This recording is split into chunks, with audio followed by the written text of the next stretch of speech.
The Everlasting Man, Part 12. Take another rationalistic explanation of the rise of Christendom. It is common enough to find another critic saying, Christianity did not really rise at all. That is, it did not merely rise below, it was imposed from above. It is an example of the power of the executive, especially in despotic states. The empire was really an empire. That is, it was really ruled by the emperor. One of the emperors happened to become a Christian. He might just as well have been a Mithraist or a Jew or a fire worshipper.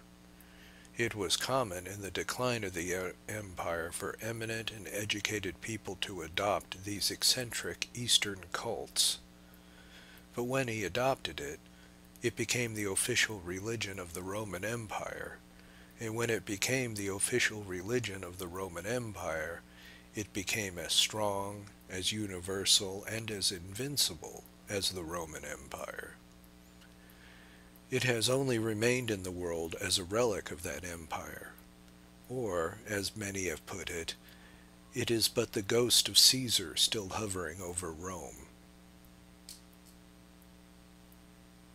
This is also a very ordinary line taken in the criticism of orthodoxy, to say that it was only officialism that ever made it orthodoxy.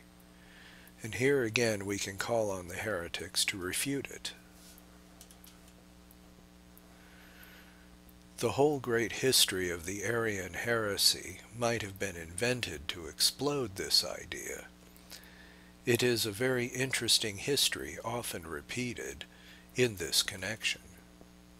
And the upshot of it is in that insofar as there was ever a merely official religion, it actually died because it was merely an official religion, and what destroyed it was the real religion. Arius advanced a version of Christianity which moved, more or less vaguely, in the direction of what we would call Unitarianism, though it was not the same, for it gave to Christ a curious intermediary position between the divine and human. The point is that it seemed to many more reasonable and less fanatical, and among these were many of the educated class, in a sort of reaction against the first romance of conversion. Arians were a sort of moderates and a sort of modernists, and it was felt that after the first squabbles, this was the final form of rationalized religion into which civilization might well settle down. It was accepted by Divus Caesar himself and became the official orthodoxy. The generals and military princes, drawn from the new barbarian powers of the north, full of the future, supported it strongly. But the sequel is still more important. Exactly as a modern man might pass through Unitarianism to complete agnosticism, so the greatest of Arian emperors ultimately shed the last and thinnest pretense of Christianity. He abandoned ever Arius and returned to Apollo. He was a Caesar of the Caesars, a soldier, a scholar, a man of large ambitions and ideals, another of the philosopher kings. It seemed to him as if at his signal the sun rose again. The oracles began to speak like birds beginning to sing at dawn. Paganism was itself again. The gods returned.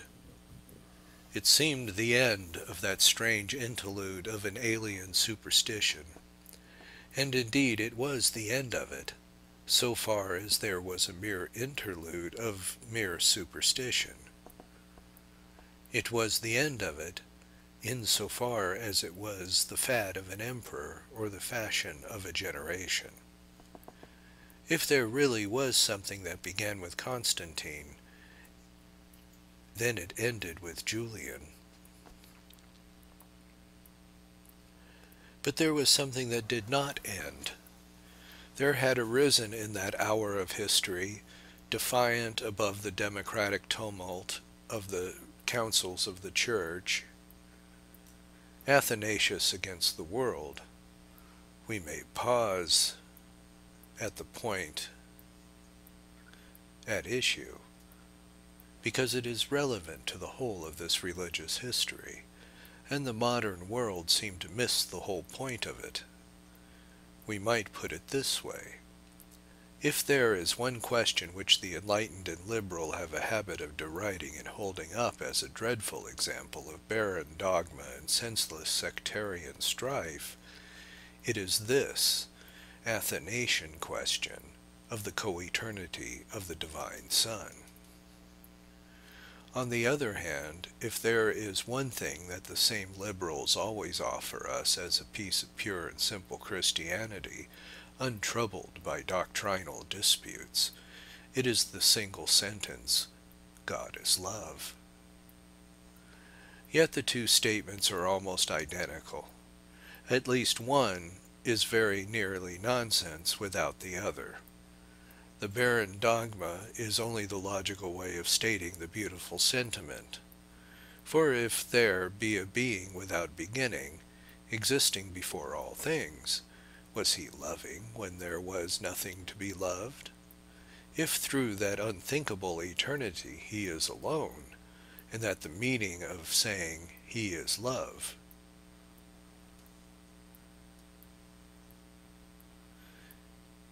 the only justification of such a mystery is the mystical conception that in his own nature there was something analogous to self-expression, something of what begets and beholds what it has forgotten. Without some such idea, it is really illogical to complicate the ultimate essence of deity with an idea like love. If the moderns really want a simple religion of love, they must look for it in the Athanasian Creed. The truth is that the trumpet of true Christianity, the challenge of the charities and simplicities of Bethlehem or Christmas Day, never rang out more arrestingly and unmistakably than in the defiance of Athanasius to the cold compromise of the Arians. It was emphatically he who really was fighting for a God of love against a God of colorless and remote cosmic control, the God of the Stoics and the Agnostics. It was emphatically he who was fighting for the Holy Child against the great deity of the Pharisees and Sadducees. He was fighting for that very balance of beautiful interdependence and intimacy in the very Trinity of the divine name that draws our hearts to the Trinity of the Holy Family. His dogma, if the phrase be not misunderstood, turns even God into a holy family. That this purely Christian dogma actually for a second time rebelled against the empire, and actually for a second time refounded the church in spite of the empire, is itself a proof that there was something positive and personal working in the world, other than whatever faith officially the empire chose to adopt. This power utterly destroyed the official faith that the empire did adopt. It went on its way as it is going on its way still. There are any number of other examples in which is repeated precisely the same process we have reviewed, in the case of the Manichaean and the Arian. Few centuries afterwards, for instance, the Church had to maintain the same Trinity, which is simply the logical side of love, against another appearance of the isolated and simplified deity in the religion of Islam. Yet there are some who cannot see what the Crusaders were fighting for, and some even who talk as if Christianity had never been anything but a form of what they call Hebraism, coming in with the decay of Hellenism. These people must certainly be very puzzled by the war between the Crescent and the Cross. If Christianity had never been anything but a simpler morality sweeping away polytheism, there is no reason why Christendom should not have been swept into Islam. The truth is that Islam itself was a barbaric reaction against that very humane complexity that is really a Christian character. That idea of balance in the deity as of balance in the family that makes the creed a sort of sanity, and that the sanity the soul of civilization. And that is why the Church is from the first a thing holding its own position and point of view, quite apart from the accidents and anarchies of its age. That is why it deals blows impartially right and left at the pessimism of the Manichaean or the optimism of the Pelagian. It was not a Manichaean movement because it was not a movement at all. It was not an official fashion because it was not a fashion at all. It was something that could coincide with movements and fashions, and could control them and could survive them. So might rise from their graves the great heresiarchs to confound their comrades of today.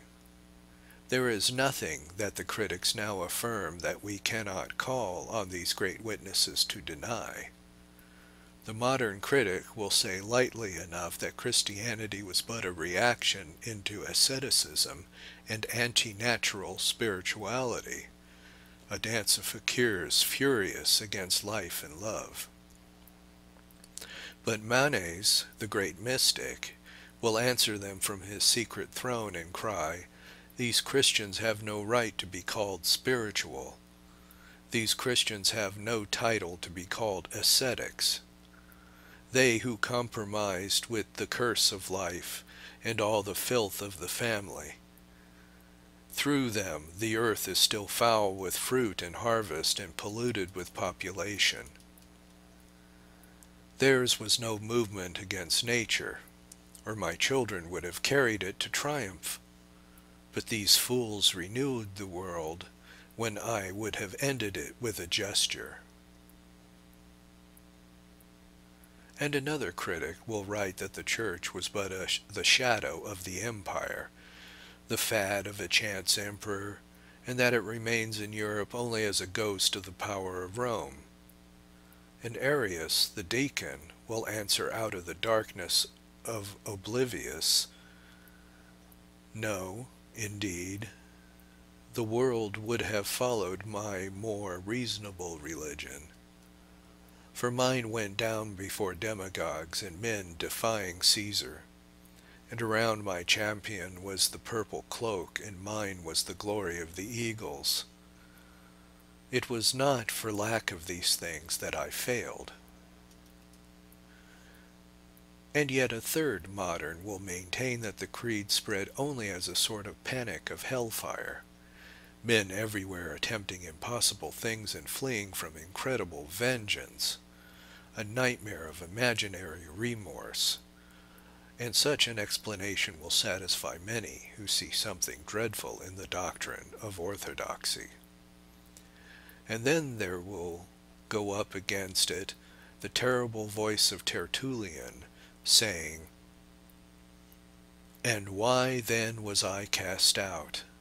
And why did soft hearts and heads decide against me when I proclaimed the perdition of all sinners? And what was this power that thwarted me when I threatened all backsliders with hell? For none ever went up that hard road so far as I, and mine was the credo quia impossibile."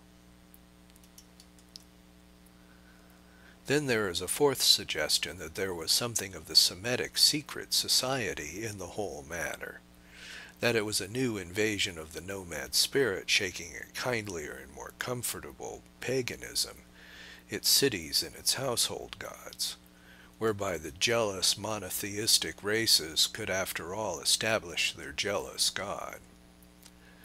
And Mohammed shall answer out of the whirlwind, the red whirlwind of the desert, whoever served the jealousy of God as I did, or left him more lonely in the sky, whoever paid more honor to Moses and Abraham and won more victories over idols and the images of paganism, and what this thing that thrust me back with the energy of a thing alive, whose fanaticism could drive me from Sicily and tear up my deep roots out of the rock of Spain. What faith was theirs who thronged in thousands of every class a country, crying out that my ruin was the will of God? And what hurled great Godfrey as from a catapult over the wall of Jerusalem? And what brought great Sobieski like a thunderbolt to the gates of Vienna? I think there was more than you fancy in the religion that has so matched itself with mine. Those who would suggest that the faith was a fanaticism are doomed to an eternal perplexity. In their account it is bound to appear as fanatical for nothing, and fanatical against everything. It is ascetical and at war with ascetics, Roman and in revolt against Rome, monotheistic and fighting furiously against monotheism, harsh in its condemnation of harshness, a riddle not to be explained even as unreason. And what sort of unreason is it that seems reasonable to millions of educated Europeans through all the revolution of some 1600 years? People are not amused with a puzzle or a paradox or a mere muddle in the mind for all that time. I know of no explanation except that such a thing is not unreason but reason, and that if it is fanatical, it is fanatical for reason and fanatical against all the unreasonable things. That is the only explanation I can find of a thing from the first, so detached and so confident, condemning things that looked so like itself, refusing help from powers that seemed so essential to its existence, sharing on its human side all the passions of the age, yet always at the supreme moment suddenly rising superior to them, never saying anything what it was expected to say, and never needing to unsay what it had said. I can find no explanation except that, like Pallas from the brain of Jove, it is indeed come forth out of the mind of God, mature and mighty and armed for judgment and for war.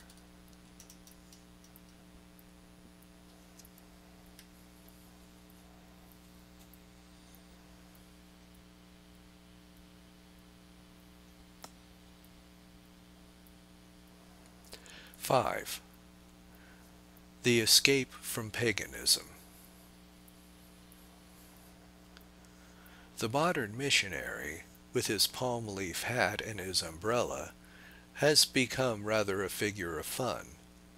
He is chaffed among men of the world for the ease with which he can be eaten by cannibals, and the narrow bigotry which makes him regard the cannibal culture as lower than his own.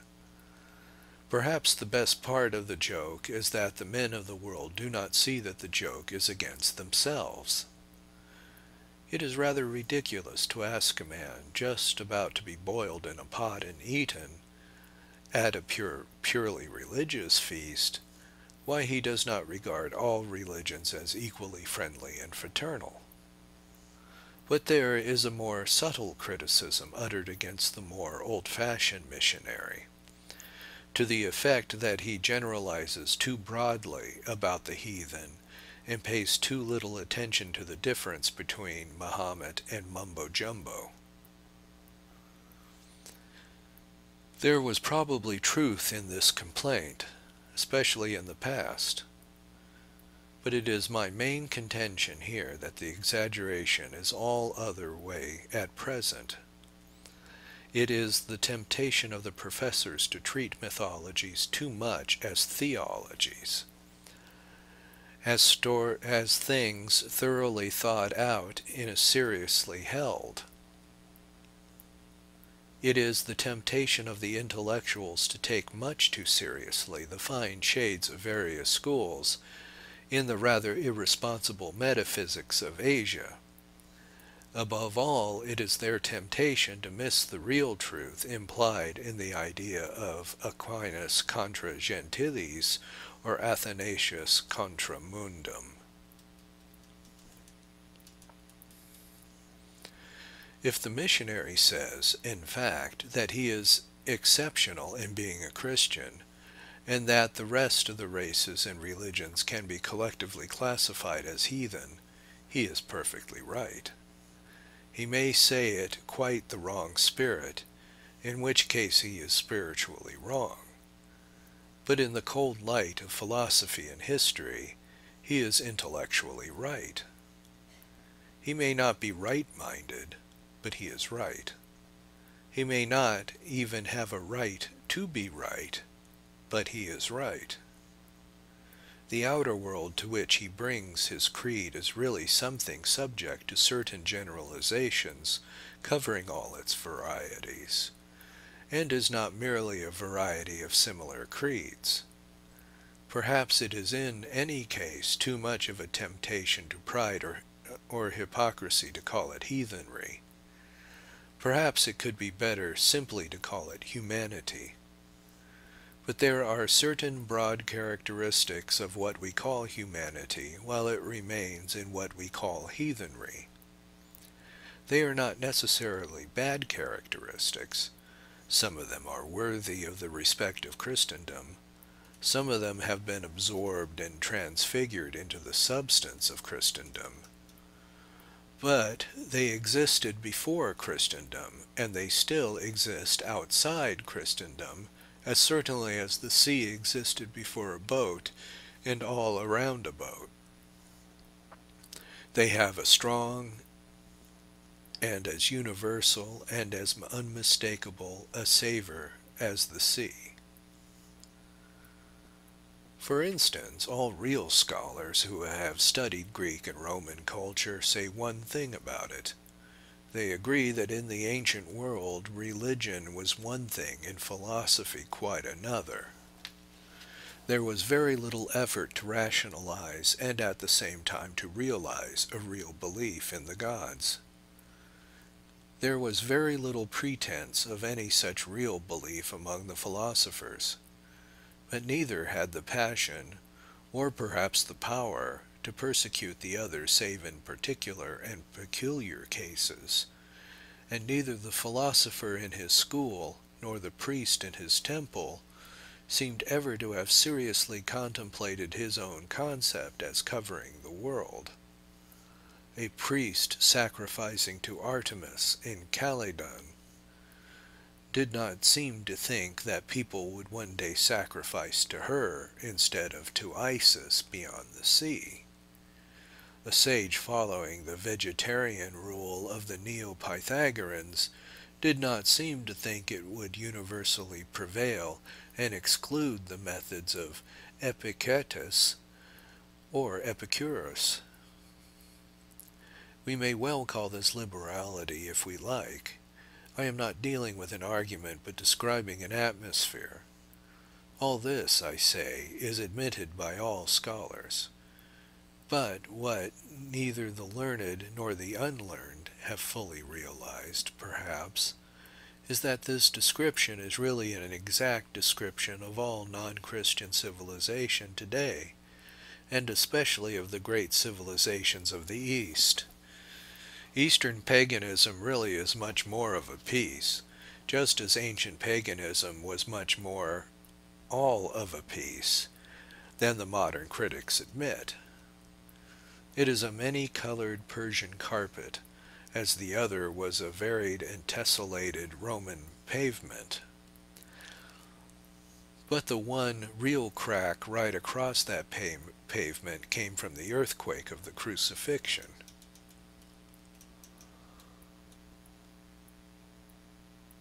The modern European seeking his religion in Asia is reading his religion into Asia. Religion there is something different. It is both more and less. He is like a man mapping out the sea as land, marking waves as mountains, not understanding the nature of its peculiar permanence. It is perfectly true that Asia has its own dignity and poetry and high civilization, but it is not in the least true that Asia has its own definite dominions of moral government, where all loyalty is conceived in terms of morality, as when we say that Ireland is Catholic or that New England was Puritan. The map is not marked out in religions, in our sense of churches. The state of mind is far more subtle, more relative, more secretive, more varied and changing, like the colors of a snake. The Moslem is the nearest approach to a militant Christian, and that is precisely because he is a much nearer approach to an envoy from the Western civilization. The Moslem in the heart of Asia almost stands for the soul of Europe, and as he stands between them and Europe, the matter of space, so he stands between them and Christianity in the matter of time. In that sense, the Moslems of Asia are merely like the Nestorians in Asia. Islam, historically speaking, is the greatest of the Eastern heresies. It owed something to the quite isolated and unique individuality of Israel, but it owed more to Byzantium and its theological enthusiasm of Christendom. It owed something even to the Crusades. It owed nothing whatever to Asia. It owed nothing to the atmosphere of the ancient and traditional world of Asia, with its immemorial etiquette and its bottomless and bewildering philosophies. All that ancient and actual Asia felt the entrance of Islam as something foreign and Western and warlike, piercing it like a spear. Even where we might trace the dotted lines of the domains of Asiatic religions, we would probably be reading into them something dogmatic and ethical belonging to our own religion. It is as if a European ignorant of the American atmosphere were to suppose that each state was a separate sovereign state as patriotic as France or Poland, or that when a Yankee refers fondly to his hometown, he meant he had no other nation, like a citizen of the ancient Athens or Rome. As he would be reading a particular sort of loyalty into America, so we are reading a particular sort of loyalty into Asia. There are loyalties of other kinds, but not what men in the West mean by being a believer, by trying to be a Christian, by being a good Protestant or practicing Catholic. In the intellectual world, it means something far more vague and varied by doubts and speculations. In the moral world, it means something far more loose and drifting. A professor of Persian at one of our great universities, so passionate a partisan of the East as practically to profess a contempt for the West, said to a friend of mine, "You will never understand Oriental religions, because you always conceive religion as connected with ethics. This kind has really nothing to do with ethics." We have most of us known some masters of the higher wisdom, some pilgrims upon the path to power, or some Eastern esoteric saints and seers, who had really nothing to do with ethics. Something different, something detached and irresponsible, tinges the moral atmosphere of Asia and touches even that of Islam. It was very realistically caught in the atmosphere of Hassan, and a very horrible atmosphere too. It is even more vivid in such glimpses as we get of the genuine and ancient cults of Asia. Deeper than the depths of metaphysics, far down in the abysses of mystical meditations, and under all that solemn universe of spiritual things, is a secret, an intangible and a terrible levity. It does not really very much matter what one does, either because they do not believe in a devil, or because they do believe in a destiny, or because experience here is everything and eternal life something totally different. But for some reason they are totally different. I have read somewhere that there were 3 great friends famous in medieval Persia for their unity of mind. One became the responsible and respected vizier of the great king. The second was the poet Omar, pessimist and Epicurean, drinking wine in mockery of Muhammad. The third was the old man of the mountain, who maddened his people with hashish, that they might murder other people with daggers. It really does not matter what one does.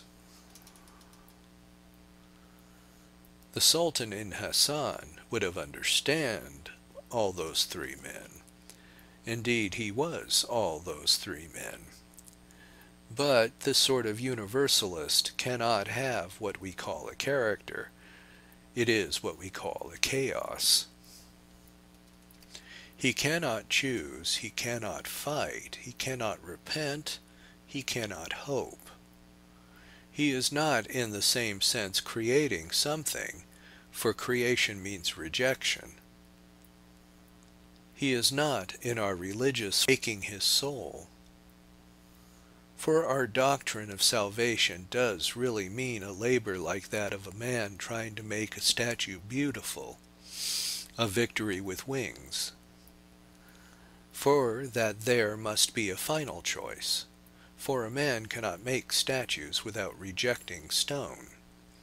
And there really is the ultimate unmorality behind the metaphysics of Asia. And the reason is that there has been nothing through all those unthinkable ages to bring the human mind sharply to the point, to tell it that the time has come to choose. The mind has lived too much in eternity. The soul has been too immortal, even in the special sense that it ignores the idea of mortal sin. It has had too much of eternity, in the sense that it has not had enough of the hour of death and the day of judgment. It is not crucial enough, in the literal sense that it had not had enough of the cross. That is what we mean when we say that Asia is very old. But strictly speaking, Europe is quite as old as Asia. Indeed, in a sense, any place is as old as any other place. What we mean is that Europe has not merely gone on growing older, it had been born again. Asia is all humanity, as it has worked out its human doom. Asia, in its vast territory, in its varied populations, in its height of past achievement, and its depths of dark speculation, is itself a world, and it represents something of what we mean when we speak of the world. It is a cosmos rather than a continent. It is the world as man has made it, and it contains many of the most wonderful things that man has made. Therefore, Asia stands as one representative of paganism and the one rival to Christendom. But everywhere else where we get glimpses of that mortal destiny, they suggest stages in the same story. Where Asia trails away into the southern archipelagos of the savages, or where a darkness full of nameless shapes dwell in the heart of Africa, or where the last survivor of lost races linger in the cold volcano of prehistoric America, it is all the same story. Sometimes perhaps later chapters of the same story. It is men entangled in the forest of their own mythology. It is men drowned in the sea of their own metaphysics. Polytheists have grown weary of the wildest of fictions. Monotheists have grown weary of the most wonderful of truths. Diabolists here and there have such a hatred of heaven and earth that they have tried to take refuge in hell.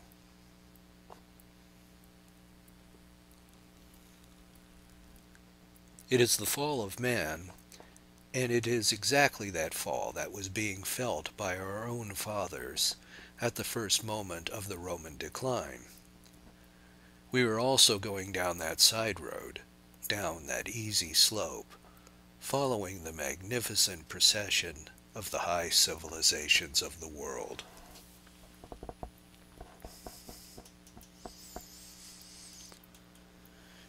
If the Church had not entered the world then, it seems probable that Europe would now be very much what Asia is now. Something may be allowed for a real difference of race and environment, visible in the ancient as in the modern world. But after all, we talk about the changeless East, very largely because it has not suffered the great change. Paganism in its last phase showed considerable signs of becoming equally changeless. This would not mean that new schools or sects of philosophy would not arise, as new schools did arrive in antiquity and do arise in Asia. It does not mean that there would be no real mystics or visionaries, as there were mystics in antiquity and are mystics in Asia. It does not mean that there would be no social codes, as there were codes in antiquity and are codes in Asia. It does not mean that there could not be good men or happy lives, for God has given all men a conscience, and a conscience can give all men a kind of peace. But it does mean that the tone and proportion of all these things, and especially the proportion of good and evil things, would be in the unchanged West what they are in the changeless East. And nobody who looks at that changeless East honestly and with a real sympathy can believe that there is anything there remotely resembling the challenge and revolution of the faith. In short, if classic paganism had lingered until now, a number of things might well have lingered with it, and they would look very much like what we call the religions of the East. There would still be Pythagoreans teaching reincarnation, just as there are still Hindus teaching reincarnation. There would still be Stoics making a religion out of reason and virtue, as there are still Confucians making a religion out of reason and virtue. There would still be Neoplatonists studying transcendental truths, the meaning of which was mysterious to other people and disputed even amongst themselves, as the Buddhists still study a transcendentalism mysterious to others and disputed among themselves.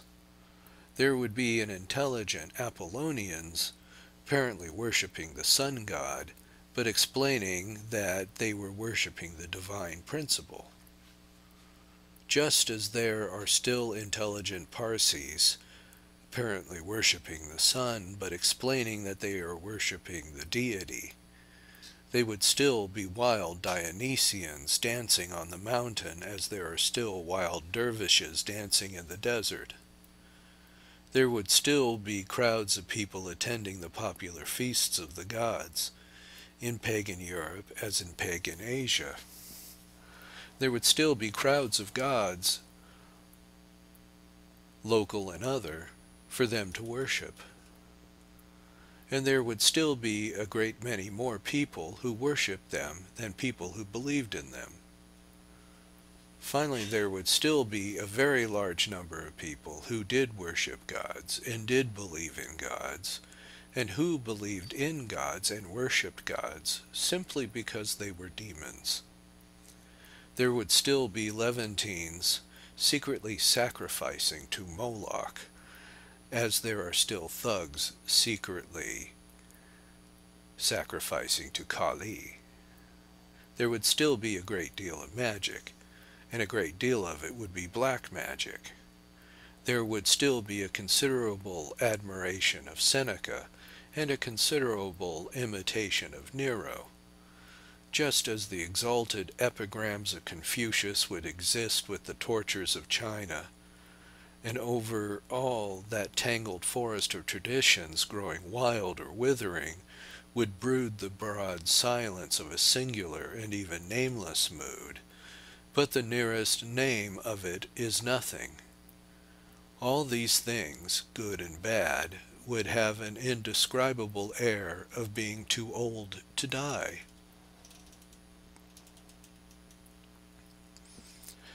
None of these things occupying Europe in the absence of Christendom would bear the least likeness to Christendom. Since the Pythagorean metempsychosis would still be there, we might call it the Pythagorean religion as we talk about the Buddhist religion. As the noble maxims of Socrates would still be there, we might call it the Socratic religion as we talk about the Confucian religion.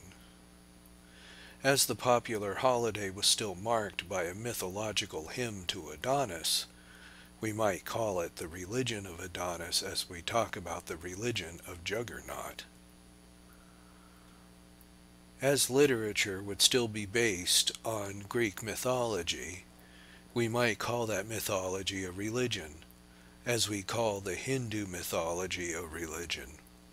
We might say that there are so many thousands or millions of people belonging to that religion, and in the sense of frequenting such temples or merely living in a land full of such temples. But if we called the last tradition of Pythagoras, or the lingering legend of Adonis, by the name of a religion, then we must find some other name for the Church of Christ.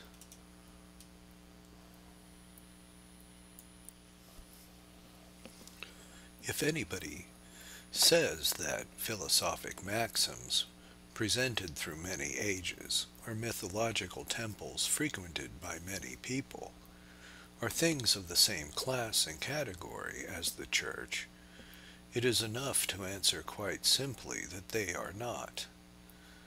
Nobody thinks they are the same when he sees them in the old civilization of Greece and Rome. Nobody would think that they were the same if that civilization had lasted 2,000 years longer and existed at the present day. Nobody can, in reason, think they are the same in the parallel pagan civilizations of the East, as it is at the present day. None of these philosophies or mythologies are anything like a church. Certainly nothing like a church militant. And, as I have shown elsewhere, even if this rule were not already proved, the exception would prove the rule. The rule is that the pre-Christian or pagan history does not produce a church militant, and the exception, or what would call the exception, is that Islam is at least militant if it is not church. That it is precisely because Islam is the one religious rival that is not pre-Christian, and therefore not in that sense pagan. Islam was a product of Christianity, even if it was a byproduct, or even if it was a bad product. It was a heresy or a parody emulating and therefore imitating the church. It is no more surprising that Mohammedanism had something of her fighting spirit than that of Quakerism had something of her peaceful spirit. After Christianity, there are any number of such emulations or extensions. Before it, there are none. The church militant is thus unique because it is an army marching to effect a universal deliverance.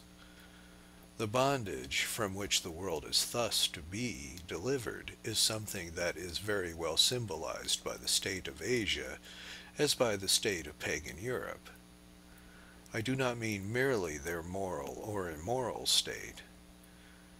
The missionary, as a matter of fact, had much more to say for himself than the enlightened imagine, even when he says that the heathen are idolatrous and immoral. A touch or two of realistic experience about Eastern religion, even about a Muslim religion, will reveal some startling insensibilities in ethics, such as the practical indifference to the line between passion and perversion. It is not prejudice, but practical experience which says that Asia is full of demons as well as gods. But the evil, I mean, is in the mind. And it is in the mind wherever the mind has worked for a long time alone. It is what happens when all dreaming and thinking have come to an end in an emptiness that is at once negation and necessity. It sounds like an anarchy, but it is also a slavery. It is what has been called already the wheel of Asia. All those recurrent arguments about cause and effect, or things beginning and ending in the mind, which make it impossible for the soul really to strike out and go anywhere or do anything. And the point is that it is not necessarily peculiar to Asiatics. It would have been true in the end of Europeans, if something had not happened. If the church militant had not been a thing marching, all men would have been marking time. If the church militant had not endured a discipline, all men would have endured a slavery.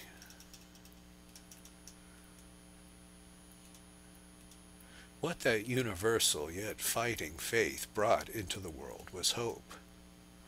Perhaps the one thing common to mythology and philosophy was that both were really sad, in the sense that they were not this hope, even if they had touches of faith or charity. We may call Buddhism a faith, though to us it seems more like a doubt. We may call the Lord of Compassion a Lord of Charity, though it seems to us a very pessimist sort of pity. But those who insist most on the antiquity and size of such cults must agree that in all their ages they have not covered all their areas with that sort of practical and pugnacious hope. In Christendom, hope has never been absent. Rather, it has been errant, extravagant, excessively fixed upon fugitive chances. Its perpetual revolution and reconstruction had at least been in evidence of people being in better spirits. Europe did very truly renew its youth like the eagles, just as the eagles of Rome rose again over the legions of Napoleon, or as we have seen soaring but yesterday the silver eagle of Poland. But in the Polish case, ever revolution always went with religion. Napoleon himself sought a reconciliation with religion. Religion could never be finally separated, even from the most hostile of the hopes, simply because it was the very source of this hopefulness. And the cause of this is to be found simply in the religion itself. Those who quarrel about it seldom even consider it in itself. There is neither space nor place for such a full consideration here, but a word may be said to explain a reconciliation that always recurs and still seems to require explanation. There will be no end to the weary debates about liberalizing theology, until people face the fact that the only liberal part of it is really the dogmatic part. If dogma is incredible, it is because it is incredibly liberal. If it is irrational, it can only be in giving us more assurance of freedom than is justified by reason. The obvious example is that essential form of freedom which we call free will. It is absurd to say that a man shows his liberality in denying his liberty, but it is tenable that he has to affirm a transcendental doctrine in order to affirm his liberty. There is a sense in which we might reasonably say that if a man has a primary power of choice, he has in that fact a supernatural power of creation, as if he could raise the dead or give birth to the unbegotten. Possibly, in that case, a man must be a miracle. And certainly in that case he must be a miracle in order to be a man, and most certainly in order to be a free man. But it is absurd to forbid him to be a free man, and do it in the name of a more free religion. But it is true in 20 other matters. Anybody who believes at all in God must believe in the absolute supremacy of God. But insofar as that supremacy does allow of any degrees that can be called liberal or illiberal, it is self-evident that the illiberal power is the deity of the rationalists, and the liberal power is the deity of the dogmatists. Exactly in proportion as you turn monotheism into monism, you turn it into despotism. It is precisely the unknown God of the scientist, with his impenetrable purpose and his inevitable and unalterable law, that reminds us of a Prussian autocrat making rigid claims in a remote tent and moving mankind like a machinery. It is precisely the God of miracles and of answered prayers who reminds us of a liberal and popular prince receiving petitions, listening to parliaments, and considering the cases of a whole people.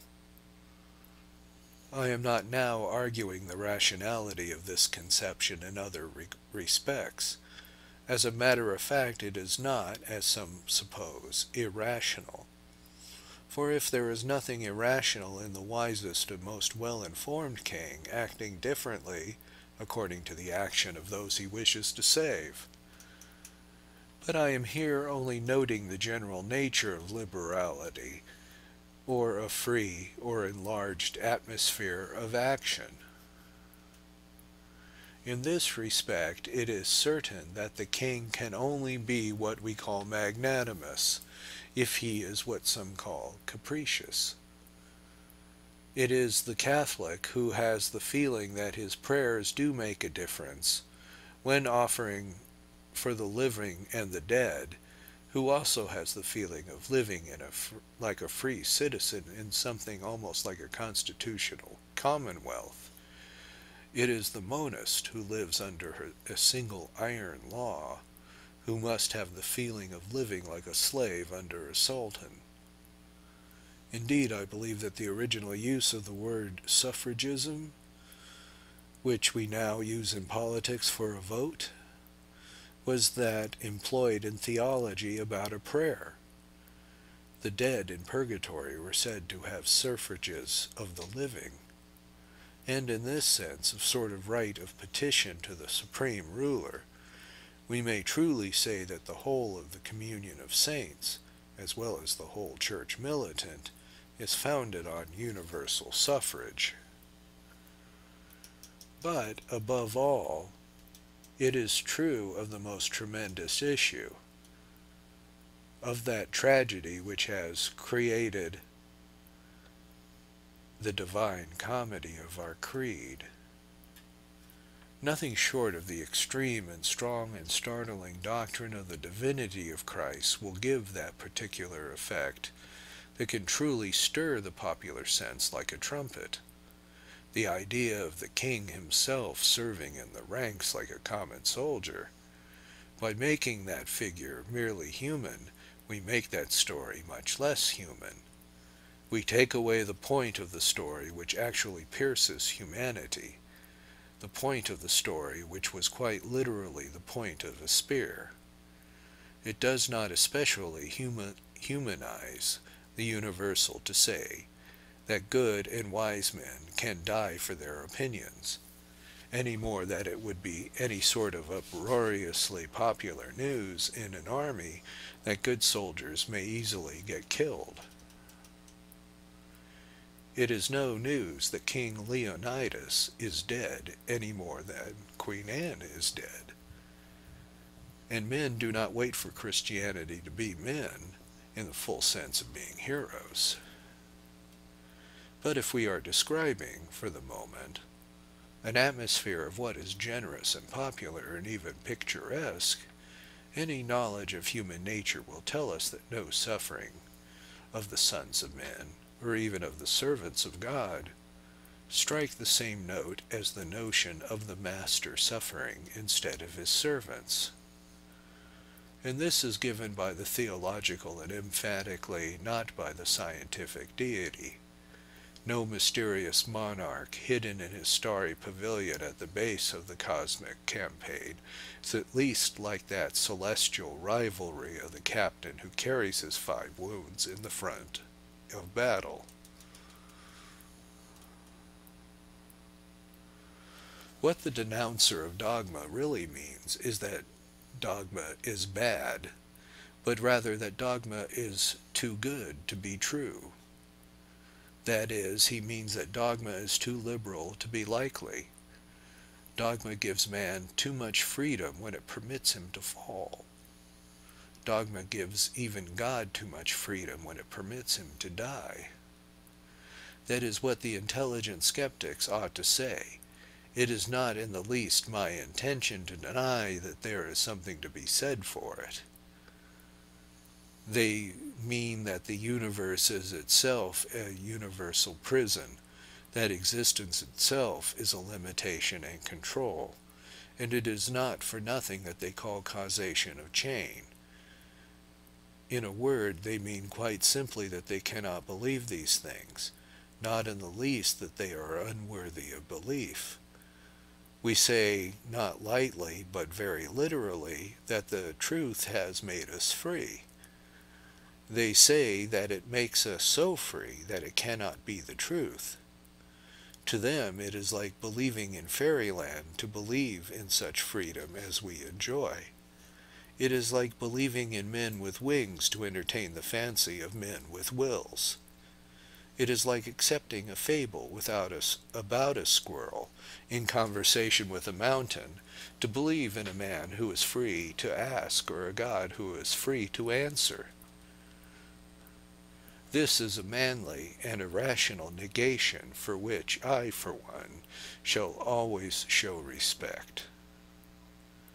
But I decline to show any respect for those who first of all clip the wings and cage the squirrel, rivet the chains, and refuse the freedom, close all the doors of the cosmic prison on us with a clang of eternal iron, tell us that our emancipation is a dream and our dungeon a necessity, and then calmly turn around and tell us they have a freer thought, and a more liberal theology.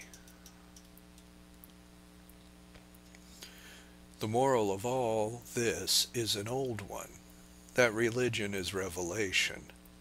In other words, it is a vision, and a vision received by faith. It is a vision of reality.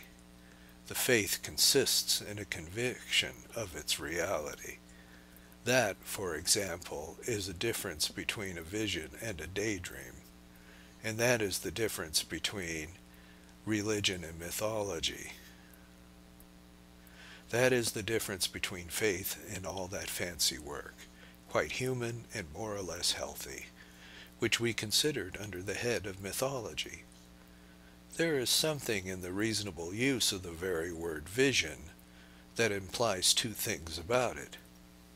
First, that it comes very rarely, possibly that it comes only once, and secondly, that it is probably comes once and for all. A daydream may come every day. A daydream may be different every day.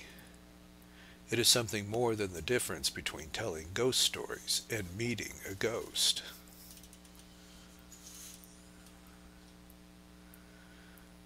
But if it is not a mythology, neither is it a philosophy. It is not a philosophy because, being a vision, it is not a pattern but a picture.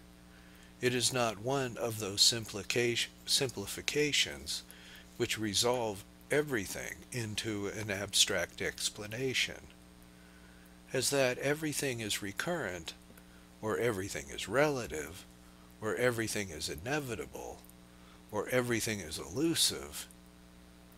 It is not a process, but a story. It has proportions of the sort seen in a picture or a story.